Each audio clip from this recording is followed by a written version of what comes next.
Oh, yeah. Well, hello. Good evening, everybody. Thank you, and welcome to Privacy Lab. So for anybody who is here for the first time, we encourage you just to raise your hands. Oh, Brian, look at that. We got more first-timers than we do old-timers. Well, thank you for showing up. So I'm Kai. I'm one of the co-organizers with Privacy Lab. Privacy Lab has been going on for almost 4 or 5 years now. It's Mozilla sponsored, and I'm just one of the folks that's trying to carry the mantle and kind of stand on the shoulders of giants who have been kind enough and gracious enough to carry on this tradition for, again, the past 4 or 5 years. It's really just a time, space, place for everybody to come meet together. Anybody who's interested in privacy ideas, it really spans all across the spectrum, whether we're talking about industry or academia. We have folks that speak on very technical issues. We have folks that speak on policy and legal issues. So it really is all over the place. Tonight, we're honored to be hosted by UtilityAPI, a service that really helps to optimize and automate interactions with utilities. Daniel Roesler, our speaker tonight, a self-proclaimed fanboy of Privacy Lab, is a frequent attendee and someone who I'm really delighted that we've grown as friends and been able to share evenings after Privacy Lab, just being able to kind of synthesize and deconstruct some of the sessions. So it's really an honor to be here tonight at UtilityAPI to introduce you. And Daniel tonight is going to energize everybody about some energy data and energy data privacy issues. So without further ado, I will turn it over to the man. Thank you. Yeah, you got it. Awesome. Okay, how many people here actually work in energy?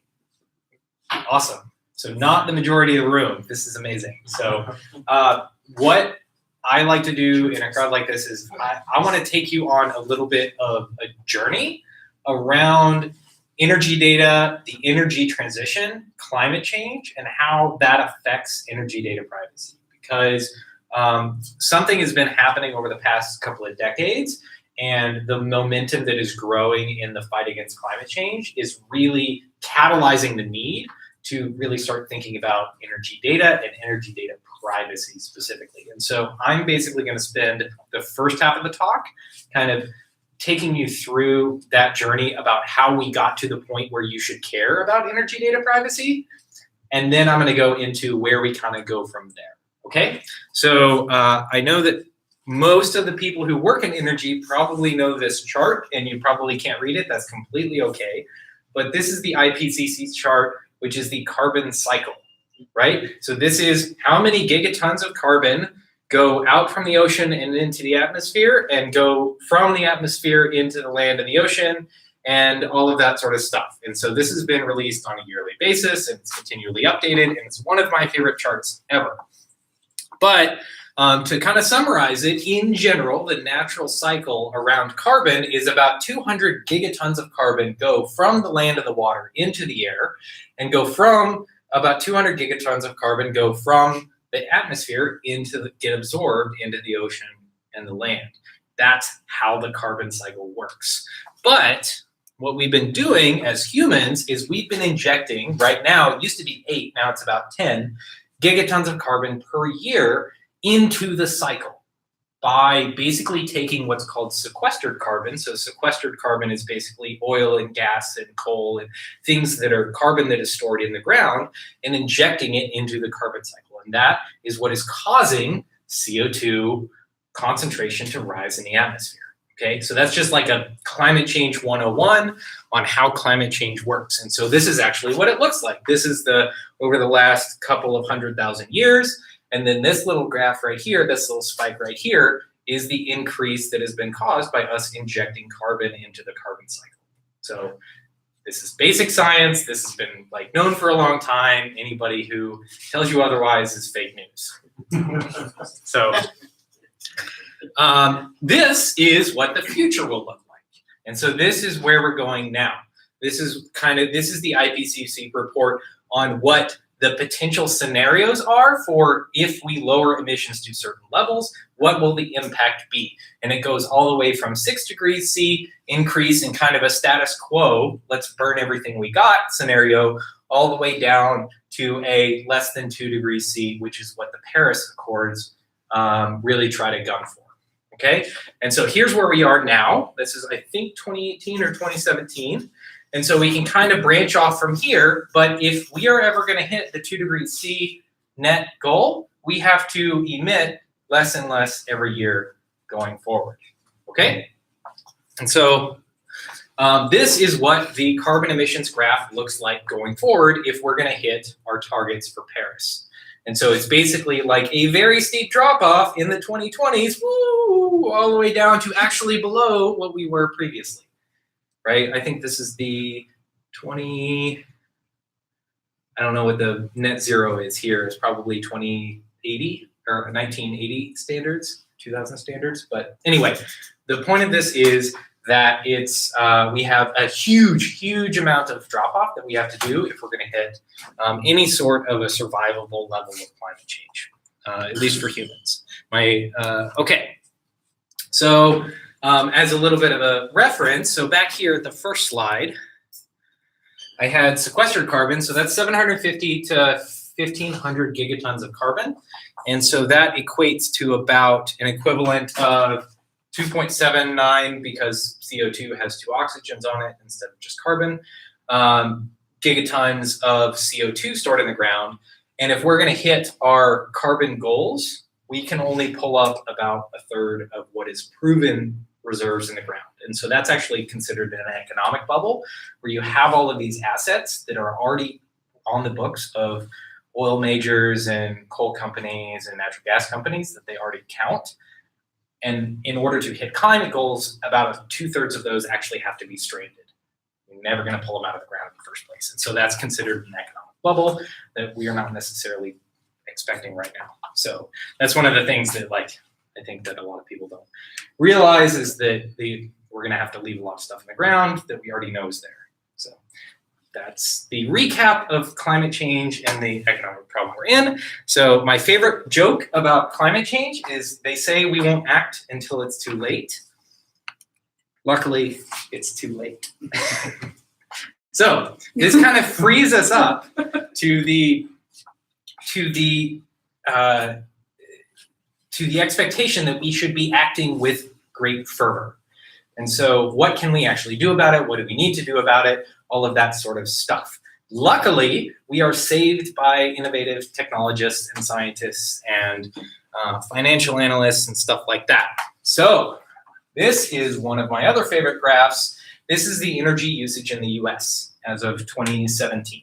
So this is in quadrillion BTUs. So there's 97.7 quads that are used every year in the US. And these are the various breakdowns of sources of that energy use. It goes all the way from solar down to natural gas, coal, and petroleum, that sort of thing. And then over here, you have residential, commercial, industrial, transportation. Obviously, a lot of petroleum goes into transportation.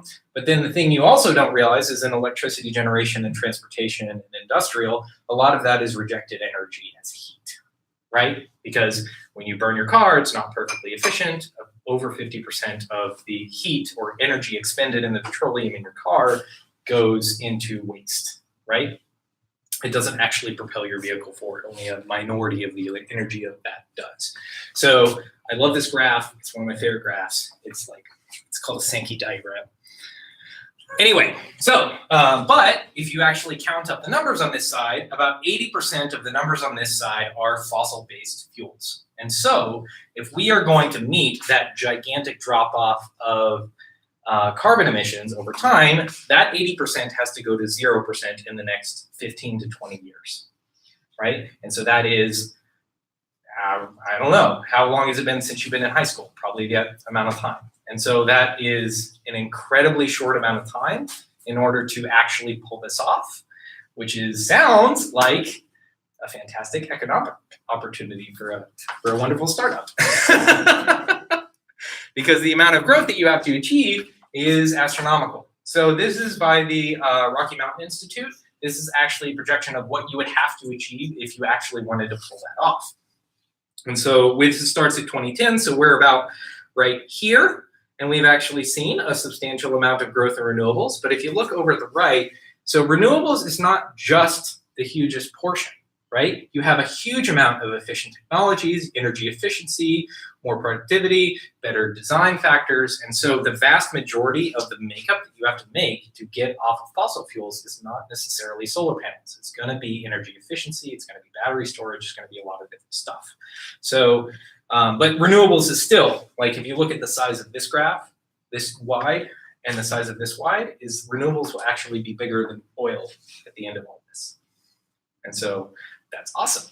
That's a huge amount of economic opportunity for somebody like me. So, conclusion, we need to install massive amounts of renewables. We need to install massive amounts of energy efficiency and energy technologies. And we need to electrify everything because you have to move a lot of that combustion-based transportation into the grid where you can actually have renewable energy. So that's your steps to fighting climate change, at least on the energy level. Now there's a whole bunch of other stuff involved in like land use emissions and fugitive emissions from methane and a whole bunch of other stuff like that. But I'm just going to be focusing on energy, so that's a huge chunk of the emissions pie. Okay, questions? Yes, that wouldn't I wouldn't like right through that. So yeah, Actually, just a basic question. yes, It seems two questions. It seems to me that even if Western Europe and the United States does everything there is possible, yes, we still have to deal with China and Yeah. India, the two big gorillas, who are still putting massive amounts. So funnily enough, yeah, go ahead. And the second question, just so I don't Yeah. interrupt you, is that based on human nature, it seems to me that we tend to react to things based on opportunity and as the pain is there. Yes, So the pain is slowly coming in, it's not quite there. Yeah. And I'm fairly optimistic that we will resolve these things. as am I. Exactly. So as am I. Because I have an enormous amount of positive feelings about how we're moving in technology. I believe technology will solve the problem. Yes. So the first question was, how do we deal with developing nations, so like China, India, that sort of thing? Even if we do everything right, those are huge emitters still. The second question was around optimism around technology. I agree with that. That Yes. will solve Gotcha. Whether or not it. technology I think will solve it. it's a more emotional issue than a real issue. So the first topic is that China and India have actually committed to meeting the Paris Accords just the same as the other countries, and so the U.S. is actually the only one pulling out. So their emissions of China is actually electrifying their vehicle transportation faster than the U.S. There's more electric vehicles in China than there are in the U.S. But is it true that the U.S. has actually been reducing, regardless of what happens with the government statements, True. So reducing the emissions while China and India has been substantially increasing emissions? I don't know the exact figures. Oftentimes, around has the U.S. been decreasing emissions? Usually, when there's an economic downturn, emissions decrease, and so it's not necessarily tied to technological adoption. It's much more tied to economic activity. So the swings in economic activity are your year-to-year sort of emissions ups and downs. What you tend to look at is over time a trend in average per GDP, I guess, energy output. And in the U.S., absolutely, the energy usage per GDP over the past couple of years has gone down noticeably, right? And so we are no longer tied in higher GDP means higher energy usage. And so that is starting to break up. And that is actually starting to break up in developing worlds as well. That's starting to break up in China. That's starting to break up in India. And so I'm fairly optimistic that even developing world will be able to decarbonize just as quickly as the Western Europe and the US. And so I'm very optimistic about basically the whole global community doing this, and that is primarily due to your second question. Your second question is about technology adoption. And I am extremely excited about technology adoption, primarily because the technology is already here. The research is basically pretty good. Solar is very cheap, battery storage is getting cheaper, and we have now moved from the realm of R&D and into scaling, right? We now have products that we can just ramp down the cost curves and ramp up production, and we will be able to meet the Paris Accord goals. And so I am equally as optimistic that technology will solve the problem. The problem, though, is not necessarily the technology itself. The problem is adoption, which I'm going to get into in a second. And so that's kind of to this part. We are now at the point where we have renewable technology, we have energy efficiency technology. The problem is actually getting it out the door, just like deploying as much of it as possible, because as you saw in this graph, this is what we have to do. This is the curve that we have to follow in order to actually hit that, right? That is the technology that has to be deployed. And that's not new R&D technology. That is existing technology today that actually just has to be installed at scale by orders of magnitude. And so so I agree with you that technology will solve it, but the problem is not the technology. The problem is actually getting it out the door. What would cause adoption? So there's several different parts of adoption. Good. So We paid them earlier. let me skip ahead just a second. Actually, no, I'm gonna answer that question in another slide. So just to recap, massive amounts of renewables, massive amounts of energy efficiency. However, what happens when the sun isn't shining or the wind isn't blowing and all that sort of stuff? What happens when this happens? This is a cloudy day on a solar panel. It's jumping all over the place. How do you keep the lights on when this actually happens? This is an engineering problem. This is something that a lot of naysayers around adoption of renewables bring up, but this is a solvable problem. This is engineering 101. How do you deal with like crazy inputs and stabilize outputs, right? There are people who have figured out how to do this in chemistry. There are people who have figured out how to do this in electrical engineering. There are people who have figured out how to do this in building swaying during earthquakes, right? Like crazy inputs is a solvable engineering problem, right? The other problem is a little bit bigger. So this is the energy curve in California over years. And so it used to be that in 2012, you had a curve and then you had a little bit of a thing. But as solar has been added to the grid, think of this as the production curve, right? All that solar coming online means the energy curve in the CAISO, which is the ISO interstate operator, it is seeing a gigantic drop off in usage during the day and a huge ramp up at night, because all of these people have installed solar panels and they're producing during the day, so their usage drops off. And so there's this giant trough on the grid during the day because everybody's producing solar. And then when the sun goes down and you go home and turn on your Netflix, you see a gigantic ramp in the evening, and then you go to bed, and then it happens all over again. And so this is actually called, there's a name for this type of curve, it's called a duck curve. And a duck curve is when you basically add a shit ton of solar to a grid, and you end up with something like this. And the problem isn't necessarily this bottom thing. The problem is the slope of this line right here. Can you turn on other sources of generation fast enough in order to actually meet that? Okay, and so that's kind of like a day-long problem instead of a very short-term, 5-minute spiky problem, right? And so you have a huge amount of problems around renewables. And so one of the biggest quotes that I recently heard from a utility executive at a conference was, in the past, we used to forecast load and deploy generation. And in the future, it will be the opposite. We will be forecasting generation and deploying load. And so that means that you will basically be taking a look at solar, predicting all of that generation, and then trying to form your load around that generation, right? So not only do you need to go back to our list of things that you need to do to fight climate change, not only do you need to install massive amounts of renewables, not only do you need to install massive amounts of energy efficiency, not only do you need to electrify everything, you also have to deploy stupid amounts of load flexibility to deal with all of this intermittent generation, right? That is how you get above 80% renewable generation. No worries, we can totally do it. We're engineers, we got this. So just I'm not trying to be like full of despair or anything like that. This is definitely a solvable problem. I'm just telling you it's a gigantic, gigantic problem.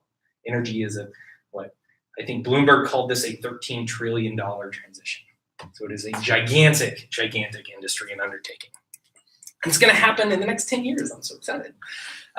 Okay, so how do you actually deploy load flexibility? So load flexibility falls into a general category called distributed energy resources, or DERs, right? And so that is a utility-centered term, not an energy industry term that most people haven't heard of, but distributed energy resources I'm gonna use a lot in this, but basically it means active load management behind the meter. So for example, it would be controlling systems on the HVAC system, it would be solar panels that can turn on and off, it would be inverters that can do frequency control, it would be battery storage that's in the basement of this building that can level off whenever the HVAC system turns on and there's a big spike, it can dump off a little bit of power so that it can level out that demand, right?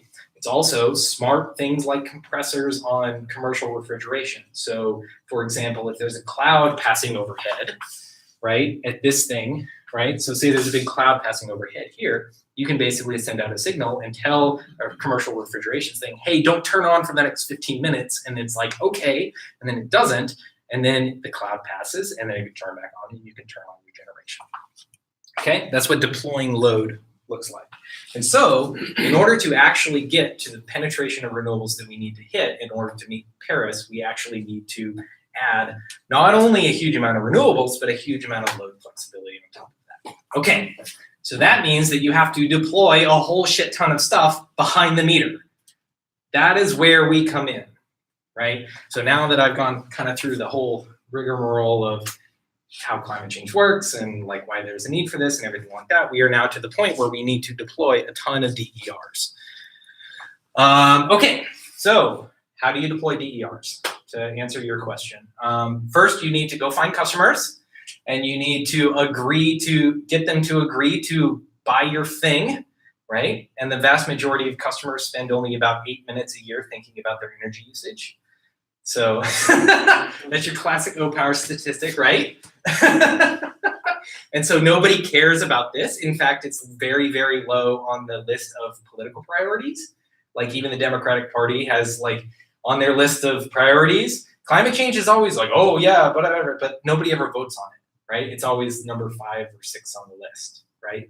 So the problem is convincing anybody of doing this, and the best way that people in the industry have found about convincing people to buy solar, to buy batteries, etc., is one of 2 ways.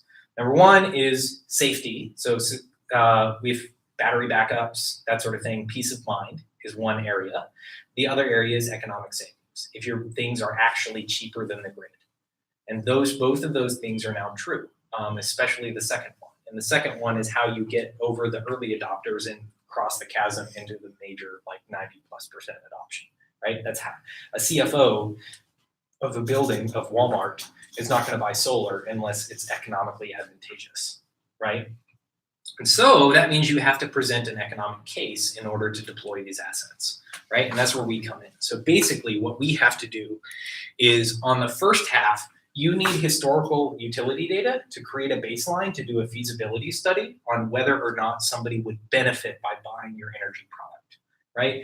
If I go to Walmart and I say, hey, you should buy a whole bunch of solar panels, it'll save you a whole bunch of money. The next question out of that CFO's mouth is going to be, well, how much money? Right? In order to calculate that, you need to actually get the historical baseline of usage data and how much they were paying on their utility bill before, layer on whatever sort of asset you want to sell them. So that's going to be solar, that's going to be batteries, it's going to be HVAC upgrades, whatever. And then calculate, hey, this is how much you would save by doing this thing, right? So customer acquisition is the first need for energy data, and it has to be done orders of magnitude faster than what it is being done currently. in order to hit Paris. So that's like getting as many of these quotes out the door as possible is one of the key things that we're trying to solve here at UtilityAPI. The second thing is once you actually have those damn assets installed, you need to measure them to see if they're actually working. One of the big problems that we've seen recently in the solar industry is in the early days, in the early 2000s, we installed over 1 million solar panels in Australia, right? And they're small systems, and they've just like slapped them on and just hooked them up. But now we have no idea how many of them are actually working. So there's not really any sort of monitoring on them, anything like that. So the problem with that is that you can't actually use those things for load flexibility. You can't talk to them, you can't monitor them to see what the performance is, that sort of thing. And so that's one of the big caveat, or the things that we're entering into is active management, performance-based incentives, all of that sort of stuff. So you don't get a rebate by just installing a thing, you get a rebate paid out by how well it does, right? And so operations and maintenance, O&M, and measurement and verification is one of the other areas where you need ongoing utility data to measure how well you're actually doing, because that CFO or that homeowner really wants to see a chart that says how much they're saving every month or how much they're saving every quarter, right? Because they like to see that, but they have no idea what a kilowatt hour is, so they need to see what the actual bill data is. So yeah, savings reporting in dollars, not kilowatt hours. So those are the two gigantic needs in deploying massive amounts of DERs and energy efficiency that you need to cover, and is currently not being done by utilities. So the problems, there hasn't ever really been a big reason to share customer utility data. Prior to the need to deploy DERs, demand response, energy efficiency, and prior to the really huge amount of pressure around climate change, you only needed utility data to pay your bill. Nobody really cared. So the utility could just have it in a database and send you your bill every month, and everybody paid it, and that was it, right? Nobody really wanted to get at it. Yeah, you had some bill pay vendors and stuff like that at gigantic enterprise institutions that would try to do it, but overall, you didn't necessarily needed to provide a scalable, automated way of providing utility data access because there wasn't really a use case for it. So, of course, no APIs existed, right? And there are no APIs for utilities, right? That's why I was able to buy the domain name. So there's nothing really as far as data access that is scalable at the utility level. And we're now entering an era where we need to fix that like really, really fast. And there's also no pre-established privacy protections because this was just in a utility database. That's all it was. It never really had to be protected. Never really had to get worry about consent. You never really had to worry about anything like that because it didn't ever leave the utility database. It was just there. And so with the advent, or with the rollout of smart meters, with the rollout of DERs, with the huge amount of pressure need around climate change, like that is where you start to need a lot of these privacy protections. And so that's where kind of like being a privacy, fanboy, I saw an opportunity to say, hey, this is a situation where we are going to need some sort of default or best practice or some set of privacy standard or expectation that has never been done before, right? This is a new type of data that is going to need to be made available, and the first mover gets to choose how that works. And so what we're doing at UtilityAPI is we're basically trying to be that first mover to establish the standards that everybody following us has to live by because that's just the way it works, right?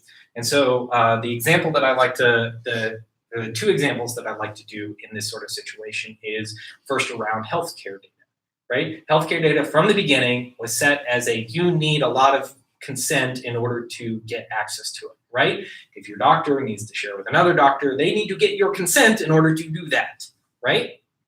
And that is slowly becoming more automated, but still it relies very, very heavily on informed consent from the user. The other type is financial data, right? Credit card transaction is opt out or not even necessarily opt out at all. Your buying patterns can be bought and sold without your consent. And so that happened because credit reporting bureaus started off at the beginning and that was the opt out was the thing by default, right? And so everybody went along with it. And so basically you kind of have two roads you can go down at the inception of a new data set becoming available. And for energy data, what we're trying to do is we're trying to set it on the road that you have to get consent from the user to get access to their energy data, because energy data is very private. So this is the interval data for a particular user, and you can see when they're running their toaster, when they're running their kettle, when they're running their washing machine, when they get up to go to the bathroom at the end of the night, that sort of thing. So there's a huge amount of information you can disaggregate from smart meter data or from any sort of IoT data. Your Nest Learning thermostat knows when you come home with a date and knows when you're done with sex. So like all of that sort of stuff is incredibly private. And so that's why we want to push it down the consent-driven part as opposed to the non-consent-driven part. Okay, so the default, how it's currently done, pre-APIs, is these are currently present-day solutions. So before UtilityAPI existed, you would actually just go and get the bills out of a filing cabinet and write them down. That's how solar forecasting worked back in the day.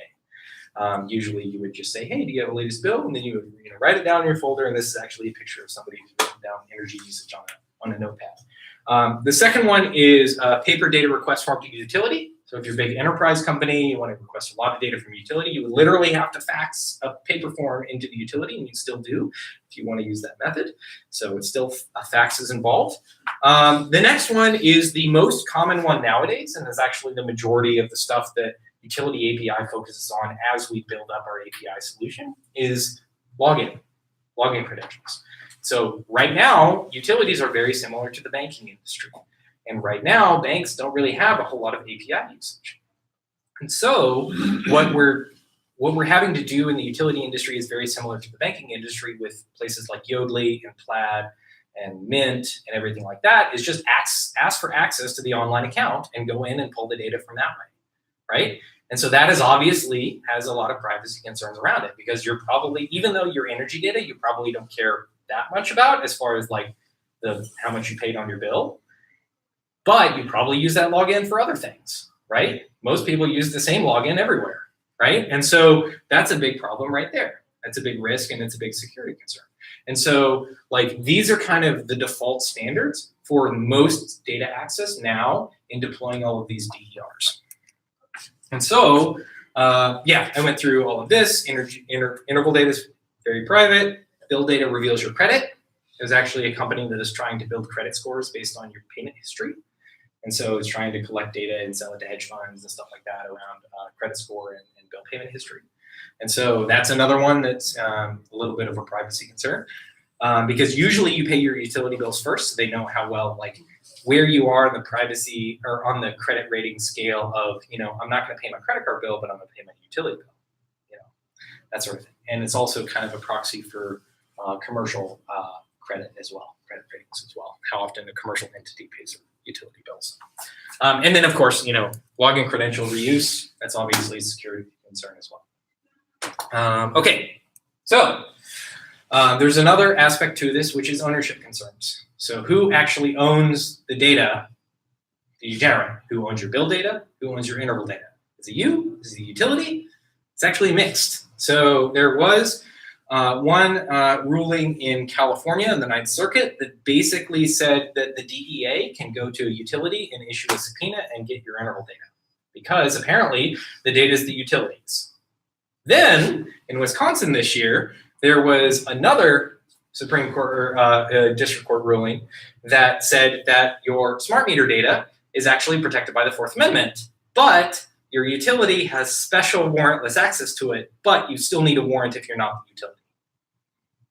It's kind of weird, but basically it meant that the energy data that is being collected by the utility is yours and is protected under the Fourth Amendment, so it can't be subpoenaed because it doesn't follow the third-party doctrine. And so it's actually mixed on whether or not energy data for customers falls under the third-party doctrine or not.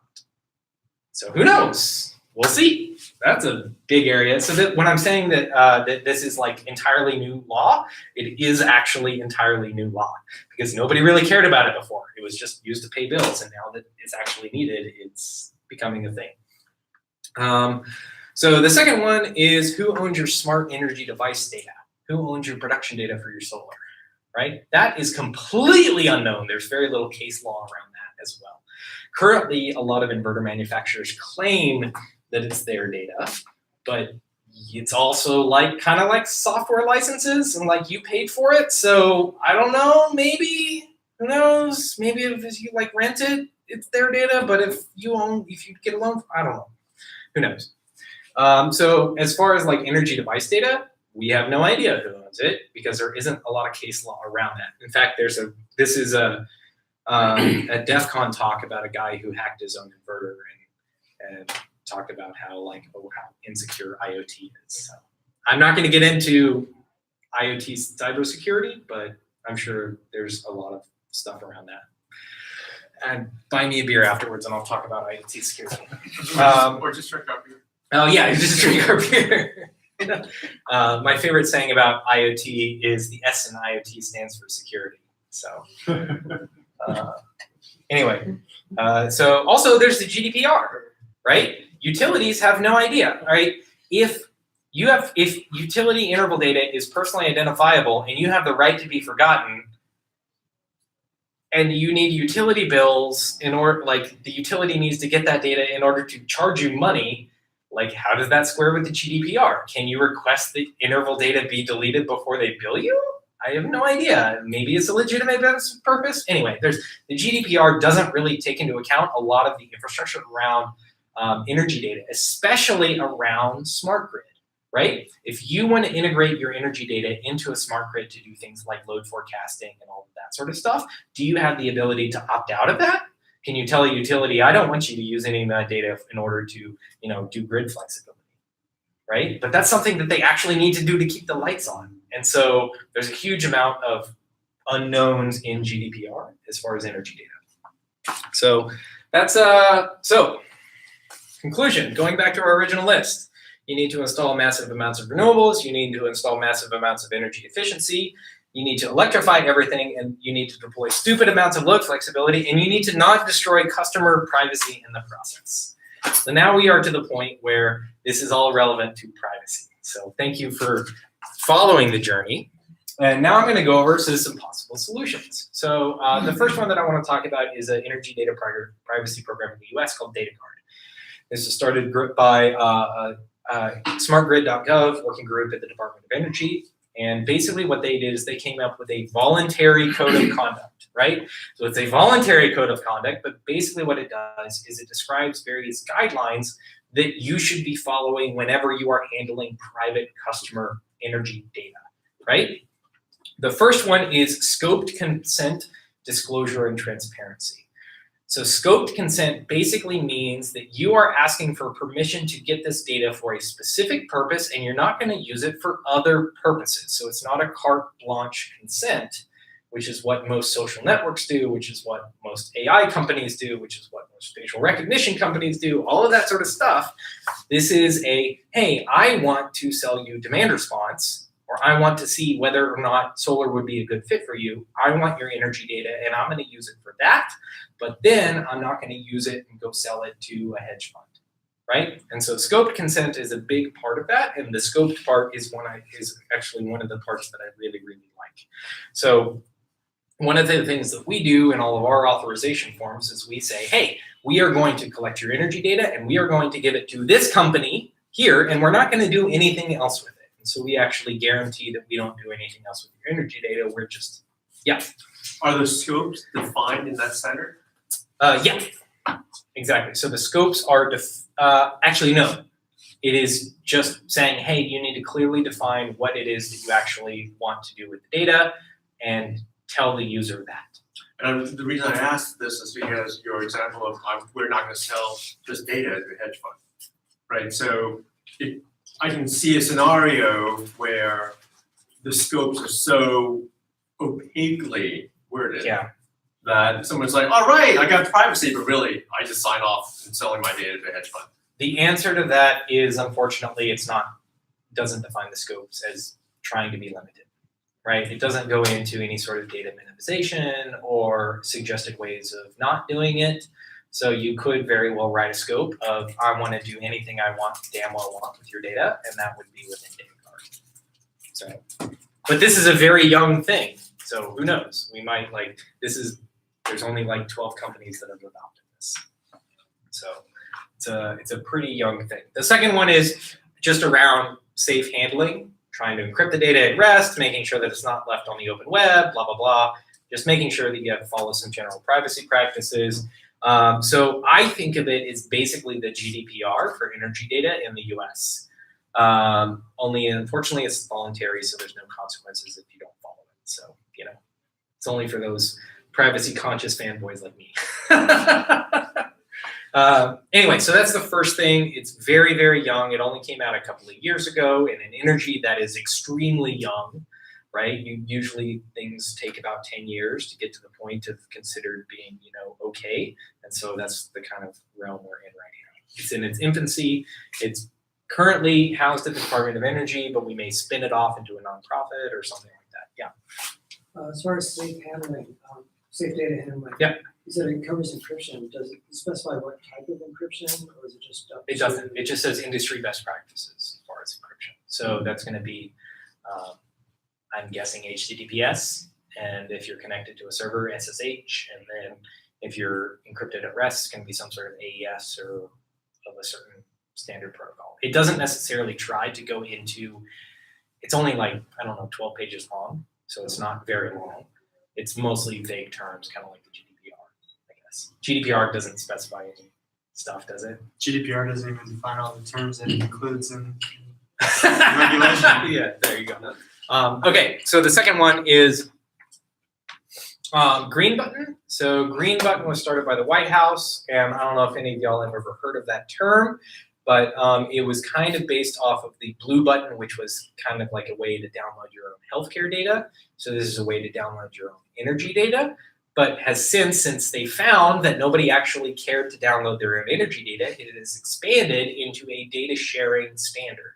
And so there's a process called Green Button Connect, and that basically allows you, it's a standardized process using OAuth. It's an OAuth style data sharing process where you can share your data with a third party. The problem is that it has to be implemented by a utility. And unfortunately, all of the data sharing Green Button OAuth style stuff that has been done to date has been pretty terrible. Buy me more drinks after this and it'll be fine.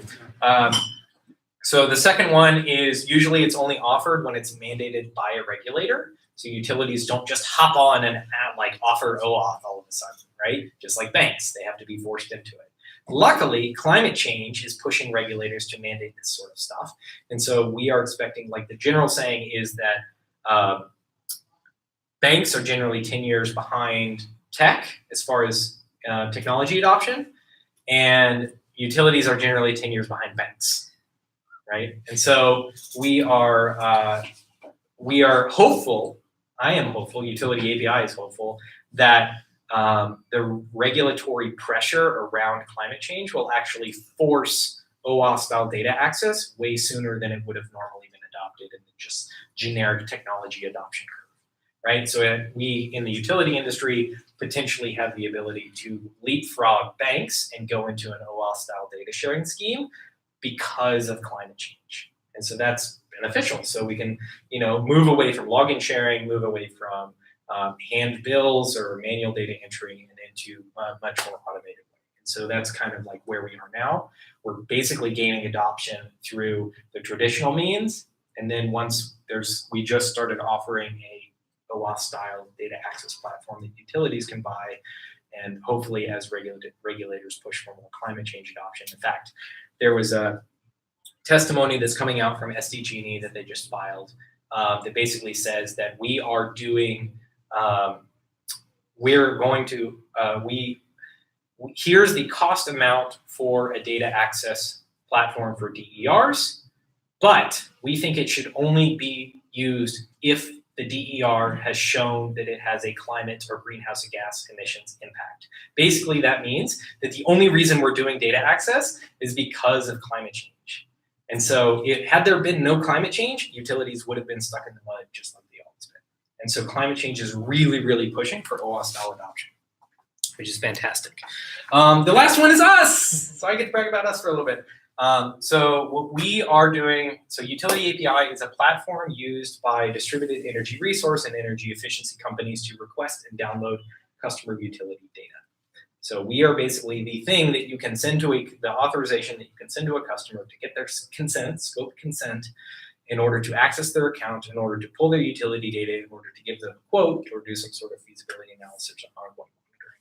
So we're basically that conduit through which a energy provider can do that, because in the energy industry, the vast majority of companies trying to do this stuff are not technologically sophisticated, right? Your HVAC company is probably just two guys in a truck, right? They're not going to have a team of software engineers that are able to integrate with 3,000 utilities across the US in order to do some sort of automated data transfer. Can And- you explain what you just said? Sure. Because Absolutely. That's a huge Sorry. gap in, So, well, let me explain what I think I heard. sure. There, to get something done, there are 10, 15, 20 companies or 6 involved. Yeah. And there are a couple of weak links, and those weak links are going to define what the result is going to be. Is that what you said? No. So if I am the solar market, right, and I need to deploy a ton of solar behind the meter in order to meet distributed energy resource goals, in order to meet energy efficiency goals. California now has a mandate that any When new you say building. one eye, who is I? I am the generic solar market, and then I'm going to break down the I in a second. But the market is composed of thousands of solar companies. Now, only a handful of companies, probably 12, have a software engineer on staff, right? And that is the top end of the market, right? Your Sunruns, your Horizon Solar Powers, your Tesla, Tesla is another one, right? And so those people, if they wanted to, they could program, individual adapters for individual utilities, because every utility API is going to be different, right?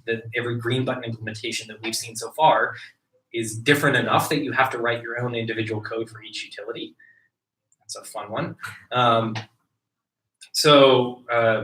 Basically, you have to pay somebody to write the code to integrate with that automation layer at a utility level, right? Utility by utility, and there's 3,000 utilities in the US, right? But if you're not one of those 12 companies, you're one of the other thousands of smaller companies, you don't have a software engineer on staff, right? So you have no way of connecting to that automation layer. And so what UtilityAPI is building is basically a dashboard that you can just sign up and use and request data from customers in various utilities. And it just shows up in your dashboard and you can just download it, right? And so we're basically lowering the technological barriers in order to request and download utility data in order to deploy your products. Does your API, for example, determine the quality of performance? Is it just getting data? It's just getting, we do that half of data science that everybody hates, the collection and cleaning, right? And so we provide the authorization, the consent part, we provide the data collection part, and we provide the data parsing part, because oftentimes the only data set available from a utility is PDF bills. And so we have a lot of PDF bill parsers that we use to extract the line items, to measure them out, to put them into JSON format, and then on the dashboard also download like a CSV file for Excel for people who don't know what JSON is, right? And so what we do is we basically we have over 1,000 customers that basically use us to request data from their customers in order to do whatever sort of energy efficiency services that they have. And follow. Yeah. I'll give you a real world case. Sure. Situation where I was gonna put solar on the house. Yeah. And the person came and I asked, who is responsible if something breaks down? Yeah. You know, when everything's great, everything's great. So because there were like 5 or 6 or 7 different companies, Yes. and typically what happens is when something goes wrong, no one wants to take responsibility. Yeah. So, and there's the installation, the different parts, the software, Yeah. the warranties, Yeah. they're all different parts. Yeah. Data collection. Yeah. So I decided not to do it because I said, you guys aren't ready for this. Yeah. So, I mean, I'd rather continue the way I am than having to have a huge mess destroying my house. so I mean, does that make sense? it does. So we don't deal a lot in the actual physical operations and maintenance of the system, but from my knowledge of the solar industry in general, there will be somebody in charge of making sure the panels get fixed. So that's going to be your O&M provider, your operation and maintenance provider. And so usually that is the person, it depends on your type of financing, right? If you sign what's called a PPA, a power purchase agreement, you don't own the system, the owner owns the system, and you don't have to pay if it doesn't work, right? And so they are incentivized to actually keep it running, right? The second type is a loan. If you take out a loan and just pay for the panels and then you pay out a loan over time, in general, you have an O&M contract that you sign on to, right? And so they're going to basically take you through the options on that. And then if you pay cash, it'll be very similar. They'll ask you if you want an O&M contract. If you have an O&M contract, then yes, somebody will be responsible for coming out and fixing it and then dealing with the warranty and all of that sort of stuff. If the inverter breaks or whatever, that's not necessarily true if you don't take an O&M contract. Let me add a couple of things Sure. just to complicate the situation. So when you're drilling holes in the roof, Yes. okay? Yeah. And you're putting a platform. Yeah. When it rains, Yeah. you're putting some sealer. Yeah. When it rains and then a couple of years later, the Yeah. sealer fails. Yeah. And I asked him, how often does that happen? He said, well, it does happen. Yeah. Who's responsible for the damage I don't know caused the to the answer to that house? question. No, I'll tell you. Okay. So he said, well, nobody is. Yeah, that's your responsibility. I said, well, that's a major Yeah. cost Yeah. because you damaged my roof. Yeah. Aside from the. Yeah. And so what I'm saying is, I think that what the industry needs is some top person that says, okay, we're responsible for this and explain, because I think a lot of people are very naive. Mhm. And what happens is people would rather not fix it and it becomes stale 2 or 3 years later. Yeah. If it could. Does that make sense? Yes. And the person verified that. He said that after 3 years, there's some problems. I would say that over time that should get better. Like the industry has only been at scale for probably a decade. It's sort of like the early generation of computers. You bought a computer and 2 years later it was obsolete, so you have to replace it. So it wasn't a real I saving. wouldn't necessarily equate it to that in that you have to replace I'm just it, making but there that are analogy. like we are as an industry, the distributed solar industry is learning over time around all of the various tweaks because like if you would have bought a solar panel, a rooftop solar installation 10 years ago, you would have probably not had anybody around you that had a solar installation for less than 5 years, right? Now you have people who have had solar panels around you for 15 years. And so there's a huge amount of learning going on and feedback loop around these sort of problems that come up. But in general, we are not really related in that process. We're much more on the financial and performance side of the process. By the way, I want to add, I really appreciate what you guys are doing. Yeah. I think it's tremendous and you're on the cutting edge of some stuff. Thank you. Thank you. Okay, so just to kind of bring it back and close off, this is the last slide around privacy is, so utility API, we're basically trying to establish better default data access standards and regulations so that we can go down the road of a consent-driven privacy data access process for utility data. And so that's what our goal is. Like we're a mission-driven company. We want to basically do the half of data science that everybody hates. And to do that, so I'm on the board of the Green Button Alliance, which is the organization that writes the OAuth style data sharing standards. We actually just recently got passed our certification test for providing green button connects to utilities. We're also early adopters of the Data Guard standard. We do talks, we do panels and conferences around data access and that sort of thing. And we also participate in what's called the CPUC, so the California Public Utility Commission Customer Data Access Committee, or click-through proceeding. Basically what that is the California regulations around mandating data access around utilities.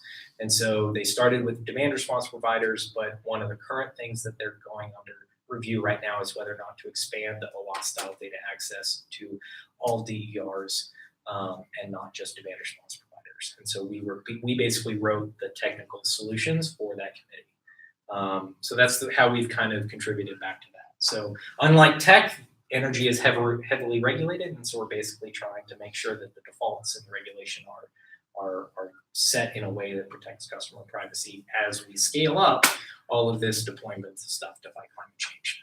So thank you for sticking with me through all of that journey.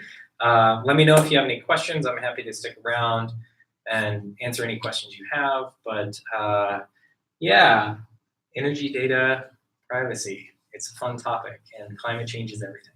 So thank you.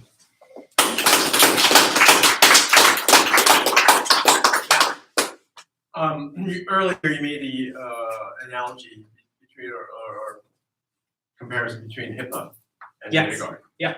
Where so the major issue here is DataGuard is voluntary and HIPAA isn't. Correct. In your view, would you want DataGuard to be as mandated as HIPAA? I would, in the sense that I think that there should be a requirement about anybody who touches energy data. There should be a set of guidelines that they have to follow. However, one of the big differences between, say, HIPAA and GDPR is HIPAA is a very constrained, specified regulation, and GDPR is much more of a vague guidelines. We want you to try to follow this path. I would much rather have kind of a GDPR style of just general guidelines and intent-driven stuff, rather than necessarily, oh, you have to be this type of encryption and this type of things, and you have to report this type of thing, right? And so I think that there is a little bit of a difference between, whether or not you have an STD and what your, energy usage profile looks like. Like, I think there's a little bit of a difference in privacy as far as the level of protection that you need for that, but I do still think that consent-driven, informed consent-driven, having revocability, being able to track where the data goes, all of that sort of stuff, so that you are in control. The primary thing that I want is for the user to be in control so they can decide, hey, I want this, I'm gonna allow this, and it's only for that use case. That's where I want the consent and the power to lie, is with the user, and not necessarily with the regulator. Do you want, would you rather, bad way of phrasing it, but do you want voluntary compliance, or do you want a stick in place? I would like a sticking carrot sort of thing. So on the subject of IoT cybersecurity, one of the key things that I think would really help out a lot of adoption of privacy regulations is that you have to, if you are contributing to grid reliability and flexibility, so if you have an energy product that's connected to the grid, you have to register with somebody, or with the regulator, or with the utility, or with the ISO, or some central entity that you're connecting to. You have to register with them and put the name of the person who is in charge of overseeing privacy, right? And if you can't provide the name of that person who's overseeing that privacy, just so they can call you up and ask you questions if there's anything like that, you cannot participate in that market, right? Same thing with IoT cybersecurity. If you can't register with somebody by name, like give me the name of the person who is in charge of pushing firmware updates for that IoT device, you cannot have that device on the network, or you cannot have that device connected to the energy grid, right? And so basically you're establishing a realm of accountability so that you can just call them up and ask them questions, right? Accountability is a big part of it, because we're dealing with the lights, right? Over time, distributed energy resources like batteries in the basement are going to be the thing that is powering like 25% of the grid part of the time. And so in order to keep the lights on, you have to ensure reliability around that, which means that you have to ensure accountability. And so this is actually like, it's really frustrating to me whenever I hear people say, oh, well, what about legacy stuff? What about, like, this is a solved problem in copyright, right? Of all things, this is a solved problem in the DMCA. If you are a Reddit or a social network or a Facebook or somebody, you have to register with the FCC a person who is in charge of receiving DMCA requests, right? And if you don't, you lose your safe harbor protections, right? And so if social networks can do that, why the hell can't like grid and IoT cybersecurity do that? It's not that big of an ask to have somebody who's in charge of it. And if that company goes bust, somebody either take it over or, you know, stop asking for user data. One of the two. You're questioning me on that. So much of this is interesting, it's really spinning my head. I mean, one of the key difference with the DMCA is we're starting out with copyright, right? Yeah. So like you're I think motivated by getting people to value the staking a claim to the ownership of their data, but the DMCA exists. It follows copyright, but that's not what I wanted to ask you about. Yeah. Connecting the dots between carbon emissions and privacy data was beautiful. I mean, I care about both of these realms, but seeing the way you connected it, it's nice. But the thing about climate change is the consequence of carbon emissions. So we can see this is what happens if we don't act. Do you worry that without portraying the consequences of not caring about privacy, we'll just have to wait until you won't get enough momentum until we all suffer the consequences of not having cared? And if it'll be the wait until it's too late and then act with privacy, like could we just, is it a metaphor? Maybe. So I mean, like clearly when you have something like the CPUC, you've got regulatory forces working on behalf of consumers. So go ahead, So there's a couple of different answers to that. The first one is on the CPUC. So luckily, UtilityAPI deals in the realm of utility data, which means that like copyright, there is already a very established regulatory scheme around it, which is great if you want to basically kind of force a way path or down there, because by default, utilities are very conservative and they don't necessarily want to share data. And so like dotting all your I's and crossing all your T's is part of the name of the game. Right? And so one of the major reasons why we've been able to succeed in this space is because we have such a regimented process and such a transparent process around asking for consent. Where like people who just like blindly do it all of a sudden get in big trouble, right? So that's the first thing is utility data is there. IoT data, not so much, right? There is no CPUC thing for IoT data. So inverter data is still the Wild West. And what I really worry about is like, and unfortunately I can't do everything at this company. So like, we can't really tackle the whole privacy stuff around IoT data. So we're kind of focusing on utility data as like the thing that we are trying to like set the default for. I would love it if there were a startup that would try to go do that, but you're completely right that like the default really risks us going down the whole like financial industry credit card transaction route of, you know, just selling and sharing the data behind the scenes. Like I'm sure Nest is sharing all their data with Google. Exactly, that's what I was just thinking, that the prevalence of the consumer devices where the immediate value of the function of the devices is getting people to see their concerns about the privacy. Yeah. Like, oh, you know, the terms of service on the Nest, like who knows? My house is always comfortable with my energy. So do what you want with the data. They're like people are. It's not even an evaluation that people are making, but that they're normalizing an acceptance of not caring. I mean, Mark Zuckerberg said 5 or 8 years ago, privacy is dead, and that's been dismissed. But still, it's not. I mean, so one of the things that I've seen in climate change advocacy is that in general, climate change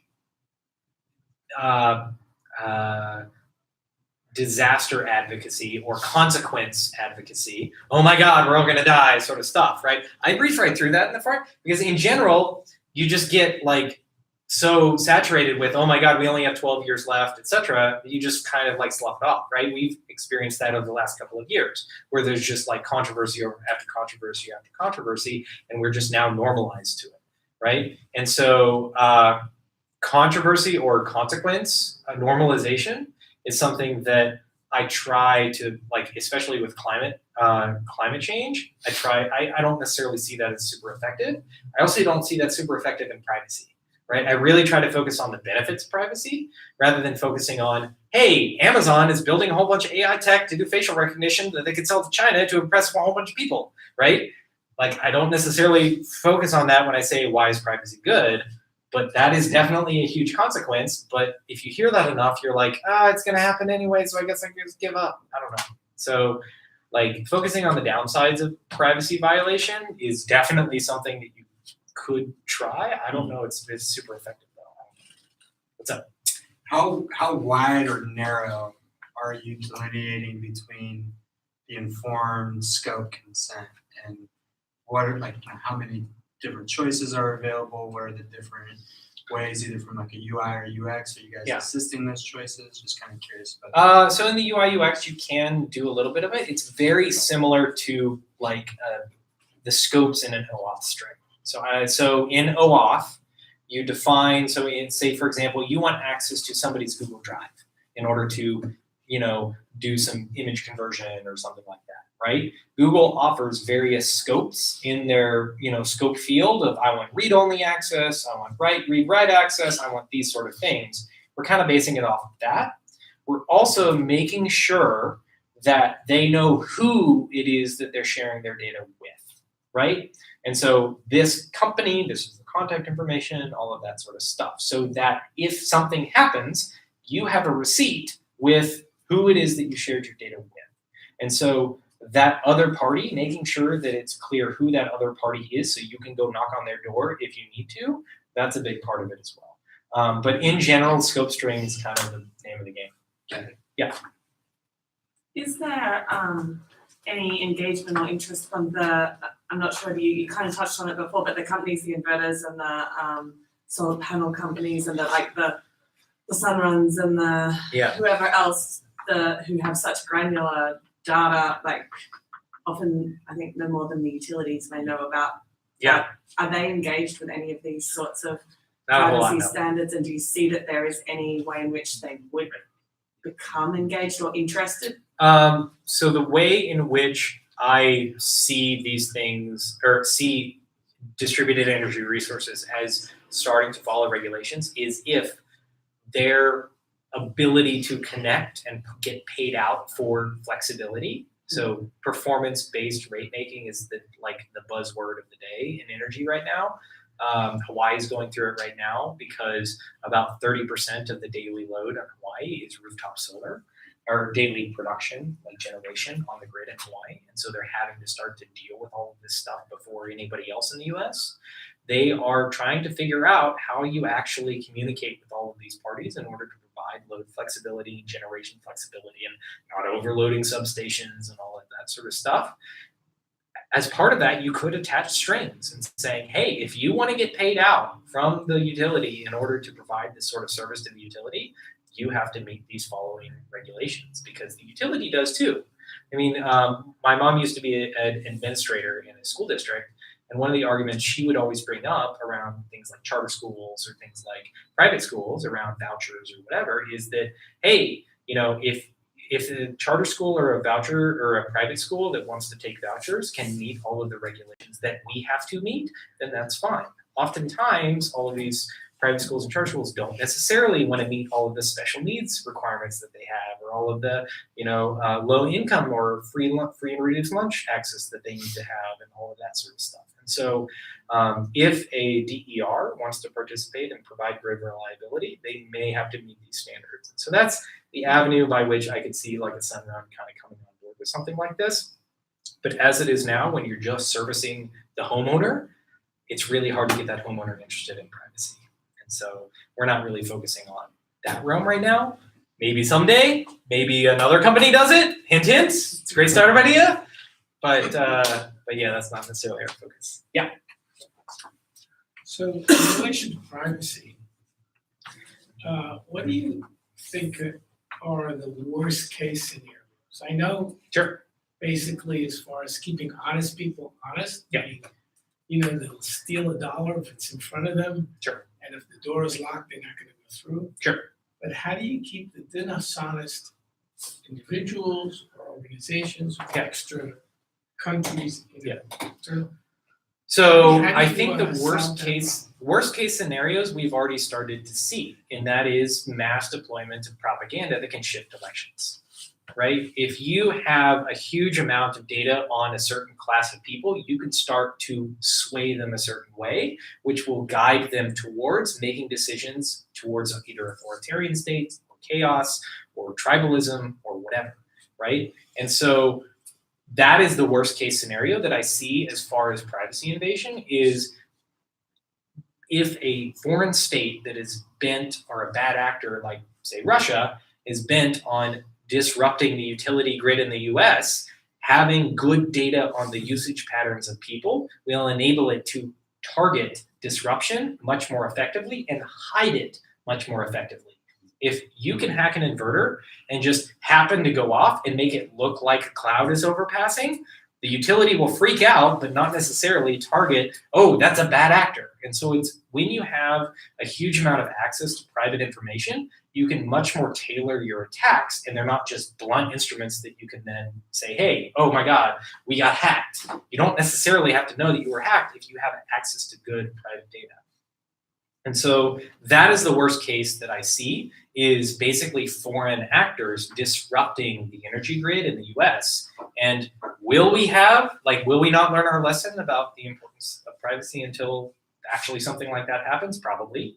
But I don't know, it's in chemical engineering, one of the key things you learn in college is that usually regulations are written in blood, right? The reason you have a safety valve on that tank over there is because at some point there wasn't a safety valve on the tank and then it blew up and killed a whole bunch of people. So will we have that same thing for privacy? We haven't seen it in the US as far as Are blockchain technologies being used to create distributed No. systems? not currently. There's been a ton of money put into blockchain technologies around energy data, but in general, it's always fun to see a proof of work try to manage energy efficiency and then spend more energy than it would actually managing energy efficiency. That's one thing. But in other sort of proof of stake or something like that, in general, the speed just isn't there, right? We're dealing with NASDAQ level transaction stuff on the wholesale market. And so pretty much any sort of energy use case is going to require a centralized authority to manage settlements and stuff like that. And in that case, you might as well just use a database. It's way faster than a blockchain. And so the only reason that blockchain has gotten a lot of traction is because it was sexy. But I haven't heard the word blockchain or startup in blockchain or anything like that in 6 months in energy. So I would love to hear a use case of that, but I haven't yet. And so if a utility starts offering data access on a blockchain, we'll connect with it. We are agnostic to the type of data access that we can connect to. So great. We haven't seen it yet. So good luck to whoever did that. Yeah, last question. Okay. Yeah. So how do you guys make money? We make money on the transaction of collecting and cleaning the data. So when you request data from a customer, once they give consent, we'll pull the meter list for free. But if you want the historical data for each one of those meters, it's $15 per meter. So if you're if you want to install a $20,000 solar grid or a couple $1,000 HVAC upgrade, then it's worth it to you to get the historical data for that baseline. Your customer is the end user or The vast majority of time, it's the solar company. Or energy efficiency company. The 1,000, the software-less. Softwareless, we actually, Tesla's a user, Enernoc is a user, I guess they're called Danailmax now. We have a bunch of logos of big companies on our website because in general, what we find at the big companies is that they consider what we do a cost center, right? So something that their software engineers should be built on actually analyzing the data, and just collecting and maintaining the collectors suck. And there's a huge amount of overhead with that. And if they don't want to pay their software engineers to do that, they would much rather pay their software engineers to actually build the product. And so they outsource that to us.